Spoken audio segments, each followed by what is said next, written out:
RT, RW-nya, orang Muslim dan orang Buddha, Konghucunya baik-baik, nerima orang Kristen, maklum karena sedang Natal dan Paskah. Malah yang protes orang Katoliknya. Yang tidak bahagia yang terakhir, saudara-saudara, pembalut. Dan yang sekarang kita mau bicara, Bapak Paus pun berkata bahwa internet pun adalah berkat dari Tuhan. This is something truly good, a gift from God. Bapak Paus Fransiskus mengatakan, internet bukan setan. Internet itu berkat. Nah, pertanyaannya, bagaimana kita bisa menemukan berkat lewat teknologi? Next. Sekarang next. Komputernya hanya bisa berbahasa Inggris, saudara-saudara. Next. Kalau saya berkata, Senglio, nggak bisa, nggak ngerti dia. Dokumen gereja tentang gereja dan internet mengatakan gereja memandang sarana-sarana ini sebagai anugerah Allah. Jadi kalau namanya anugerah itu adalah berkat supaya orang bisa memuliakan Tuhan. Supaya orang bisa bersyukur kepada Tuhan. Nah, dimaksudkan untuk menyatukan manusia dalam ikatan persaudaraan agar menjadi teman sekerja dalam rencana penyelamatan. Bapak Ibu, karena internet itu banyak hal begitu cepat kita dengarkan. Betul? Indah sekali waktu Bapak Paus sakit. Semua langsung mari kita berdoa untuk Bapak Paus. Semua gereja berdoa. Hebat. Satu suara. Mungkin bulan depan akan ada di WA, Romo Eko disunat. Jangan lupa datang bawa amplop ya. Karena bulan depan ada sunat massal. Jadi karena WA ini berita cepat sekali tersebar. Saya teringat waktu terjadi Merapi meletus. Kebetulan kakek saya itu tinggalnya di lereng Merapi. Sawangan. Dekat sekali. Lalu pada saat Merapi itu meletus, Romo parokinya saya kenal. Pada saat itu telepon saya, Romo tolong dong minta bantuan. Oh baik Romo. Saya WA teman saya yang di Jakarta. Kamu mau ngebantu? Apa Romo? Ini korban bencana butuh. Oh siap Romo, saya kumpulkan. Hanya dalam waktu sehari, waktu tahun itu ya, pada tahun itu. Terkumpul 75 juta. Langsung ngomong saya, Romo saya transfer. Waduh, jangan kata saya, itu bukan untuk saya, untuk Romonya. Sebentar saya telepon. Saya telepon ke Romonya. Romo, syukur pada Allah sehari saya sudah ada kumpul 75, nanti juga ada yang menyusul. Transfer kemana Romo? Romonya itu menjawab, saya nggak butuh duit, saya butuh barang. Saya nggak bisa belanja di sini. Oke, berikan listnya pada saya. Lalu dia berikan listnya pada saya. Dan uang itu ditransfer ke biara kita. Lalu kita belanja. Saya belanja ke Makro, saudara-saudara. Bahagia. Minyak, kapas.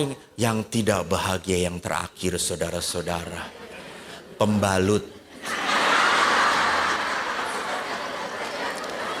Dan pembalut itu banyak banget. Sampai si mbaknya berkata, Pak istrinya berapa?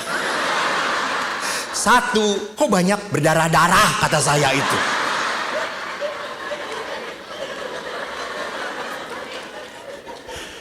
Lalu kan pembalut itu dibawa ke biara. Pastor yang 90 tahun lihat. Lalu dia tanya, ini untuk kompres? Saya minta dong, saya kasih. Nyoh, pakai gitu. Dia pakai di sini.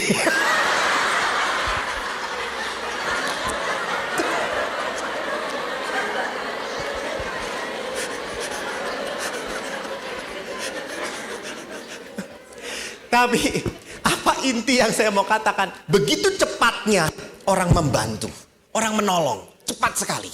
Karena apa? Internet. Karena apa? WhatsApp. Karena teknologi yang berkembang. Gitu. Maka Bapak Paulus mengatakan ini adalah untuk mengikat persaudaraan. Kita bisa satu menyatukan doa. Jadi ini nilai positif yang harus dihormati, dihargai. Next.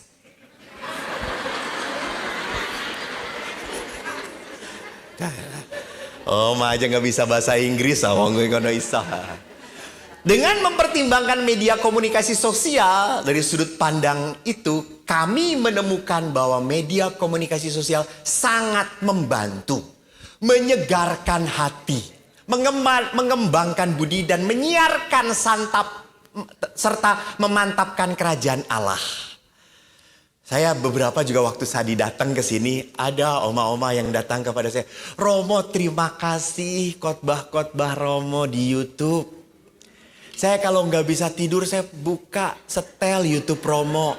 Dan akhirnya saya tertidur. Wah, asem kata saya itu.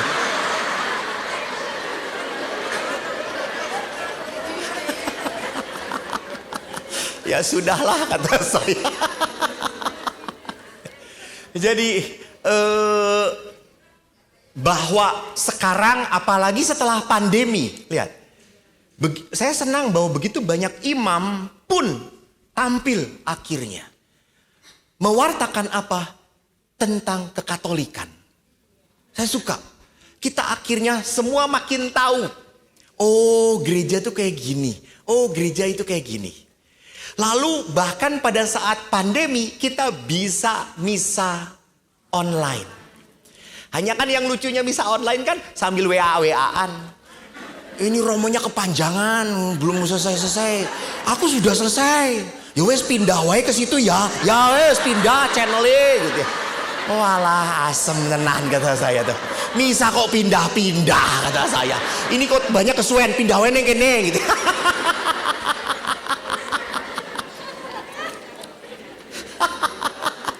Tapi lebih menyedihkannya adalah apa? Ibu-ibu ikut misa online sambil masak saudara-saudara gitu.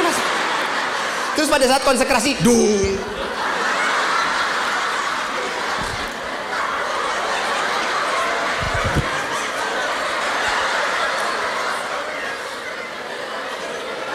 Gak sopan tadi. Padahal live streaming gitu dah. Ya sudah, itu salah satu negatif. Nah, maka Paulus ke-6 mengatakan gereja harus merasa bersalah jika gagal menggunakan media komunikasi untuk evangelisasi.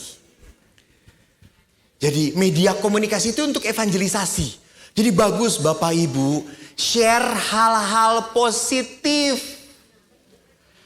Hal-hal positif, jangan hal-hal yang menakutkan. Awas ditorjol ada orang loncat. Nggak perlu di-share kayak ngono.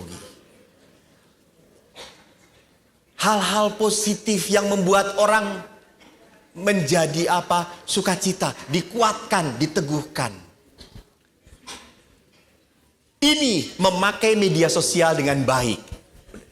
Yohanes Paulus menyebut media sebagai apa? Areopagus yang utama. Saya tidak mau ini next. Walaupun realitas virtual dunia maya tidak dapat menggantikan komunitas antar pribadi yang otentik dan realitas sakramen-sakramen liturgi. Lihat. Jadi misa online itu tidak ada di situ yang asli sebetulnya. Kenapa? Mari kita baca ya. Kita ikutin lagu Komuni Batin. Karena Engkau hadir di sini, daku.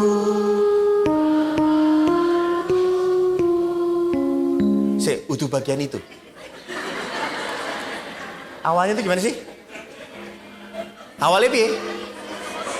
Yesusku, aku percaya. Oke, benar. Engkau sungguh hadir dalam sakramen Maha Kudus.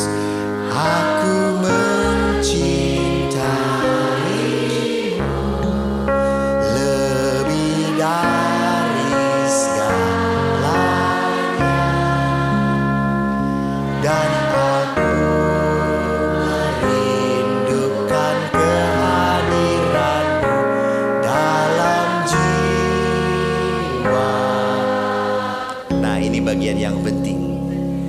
Karena sekarang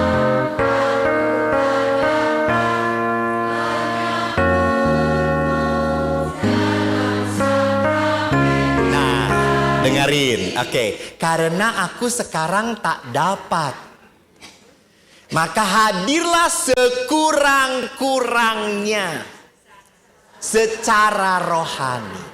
Jadi kan sekurang-kurangnya secara rohani. Ya itu di misa online. Kalau di misa yang nyata, wow, kehadiran Allah nyata. Maka tidak bisa digantikan. Misa offline, misa yang hadir itu sungguh-sungguh sakramental. Maka dikatakan tidak bisa menggantikan realitas sakramen atau pewartaan Injil. Internet melengkapi, menolong kalau orang tidak bisa. Saya pernah ngobrol dengan Monsinyur Kardinal. Saya tanya, Monsinyur, Bapak Kardinal, beberapa paroki itu mematikan misa online ya, misa online. Supaya orang kembali lagi ke gereja. Gitu. Terus Monsinyur berkata apa? Ya, Monsinyur itu kan sangat bijaksana. Penuh kasih. Monsinyur itu berkata, ya tetap ada apa-apa. Untuk yang sungguh-sungguh tidak bisa ke gereja. Betul. Untuk yang sungguh-sungguh tidak bisa ke gereja. Toh membantu mereka. Oh ya betul juga. Betul. Jadi orang yang sungguh ingin mendengarkan santapan sabda, firman, akhirnya mendapatkan. Tapi sekali lagi itu melengkapi. Maka mereka pun tetap butuh komuni kudus. Nah gereja, ini saya. Sekarang apa negatifnya? Hal negatif dalam internet. Pada tingkat yang sangat dalam di dunia media sosial, seringkali, kadangkala bisa tidak jelas. Malah bersikap memusuhi iman dan moral Kristiani. Dalam internet kan berita-berita di YouTube pun tidak ada sensor. Kan kita tidak tahu siapa yang memberi. Langsung kita baca, tonton, percaya. Gitu ya. Itu yang tidak benar. Karena tidak ada sensor. Pernah ada sebuah cerita yang menarik sekali bahwa Yohanes Paulus itu kan, Santo Yohanes Paulus sudah meninggal. Lalu diberitakan, Yohanes Paulus menjadi muslim. Apa ya ceritanya toh yo? Gitu ya. Awang beliaunya sudah menjadi orang kudus kok. Dia sudah pindah agama. Akhirnya Anda pernah toh juga dapat toh seperti itu berita-berita. Itu aduh Tuhan. Kalau kita langsung main tel saja pilih. Aneh loh. Lihat pemimpin gereja kita saja sudah murtad. Ayo bareng-bareng metu. Gitu. Parah. Bahkan tidak hanya itu, Bapak Paus pun di dalam suratnya mengatakan bahwa seringkali di internet muncul situs-situs kebencian. Maka tolong, kalau Anda tersinggung di WA group, jangan langsung left. Sitik-sitik left. Gak genah grup ini left. Dan tidak perlu sekali lagi di WA group untuk saling menyakiti. Kita harus punya hati yang lembut. Tidak perlu mengungkapkan kekecewaan di WA group. Kalau Anda kecewa secara pribadi, ya kontak pribadi saja. Tidak perlu disebar. Ibu-ibu, lihat ada yang pamer mobil baru. Nggak ajak-ajak. Saya jalan kaki, dia cuma lewat doang. Oh alah, udah miskin sombong lagi gitu ya.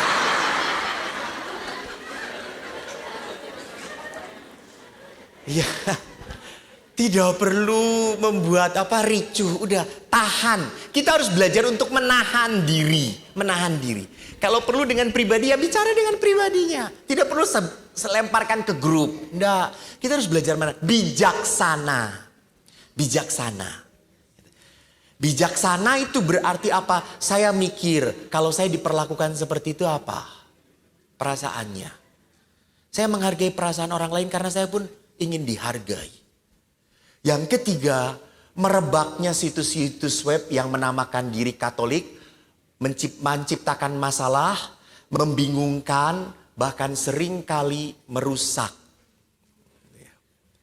Ada di dalam gereja Katolik pun orang-orang yang membenci iman kita. Di dalam gereja Katolik. Baru kemarin saya sharing dengan seorang romo. Karena saya datang ke paroki, gerejanya lumayan. Tapi perumahan. Di sekitar perumahan. Lalu saya tanya, Romo, kalau Natal dan Paskah pasti bludak toh? Iya kok. Lalu parkirnya gimana? Di tempat jalan-jalan mengganggu, Romo. Itulah Romo, kata beliau ini kepada saya. RT, RW-nya orang Muslim dan orang Buddha, Konghucunya baik-baik, nerima orang Kristen, maklum karena sedang Natal dan Paskah. Malah yang protes orang Katoliknya. Malah orang Katoliknya yang jok-joki manas-manasin RW untuk demo ke gereja. Menyedihkan toh. Jadi memang ada di kita di gereja Katolik orang yang ke gereja tetapi hatinya tidak cinta pada gereja. Menyedihkan. Harus seperti apa dengan orang-orang seperti ini? Apakah kita racun? Nggak boleh. Kita berdoa. Maka kita bisa menjadi sebuah persekutuan yang indah. Kita bisa menjadi persekutuan yang penuh kasih. Kalau kita merawat cinta. Jadi saya menekankan dua hal sebagai penutup seminar singkat atau rekoleksi singkat ini. Pertama, Ibu, Bapak, Allah masih memberikan berkat kehidupan untuk Anda. Terimalah dengan rasa syukur. Orang bersyukur itu berarti apa? Satu, lebih mau melihat hal yang positif, yang baiknya daripada yang jeleknya. Hal positif, walaupun saya sudah tidak bisa jalan, saya masih bisa ketawa. Walaupun saya ompong, saya masih bisa makan enak. Masih bisa menikmati. Nah, cari hal positifnya maka saya bisa bersyukur. Orang bisa bersyukur maka dia akan sukacita. Jadi kunci pertama adalah apa? Bersyukur. Anda akan sukacita. Dan yang kedua, orang yang bisa bersyukur, sukacita, pasti mudah berbagi cinta, berbagi berkat. Anda punya sesuatu, kasih. Jangan disimpan. Ngapain? Toh mati pun tidak dibawa. Asih. Bingung ngasihnya. Saya kasih alamat saya nanti.